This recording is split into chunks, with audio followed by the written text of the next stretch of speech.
Bu videoda sizin üçün bir qəbul sualını izah edəcəyim. Öncə qeyd edim ki, ikinci şans üçün sürət və sınaq qruplarınıza qeydiyyat davam edir. Çoxlu sınaq işləmək istəyirsinizsə və qəbula düşən əsas mövzuları təkrar etmək istəyirsinizsə, bizim dərslərə qoşula bilərsiniz.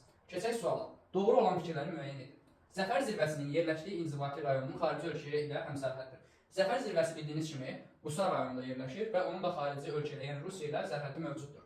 Abraziya prosesi iqlim şəraitindən daha çox asılıdır. Abraziya dalğaların fəaliyyətidir. Bu da iqlimdən asılı deyil. Proluvial düzəlişlər müvəqqəti axarların gətirdiyi çöküntülərdən yaranır. Doğru fikirdir. Mil muğam və salyan düzəlişləri gətirmə konusları geniş yayılır. Təbii ki, biz qeyd edirik ki, gətirmə konuslar dağ çaylarının dağdan düzən əraziyə çıxdığı yerlərdə, yəni dağətəyi ərazilərdə formalaşdırır. Amma mil muğam salyan düzləri dağətəyi düzəlişlər olmadığı üçün burada gətirmə konuslar geniş yayıla bilməz. Muğam düzü Xəzərin sahilində yerləşir.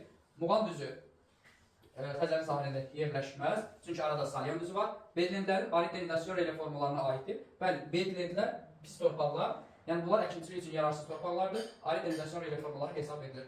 Doğru fikirləri soruşduğuma görə 1-ci, 3-cü və 6-cı bəndləri götürəcəyik. Yəni C variantı sualımızın doğru cavabıdır.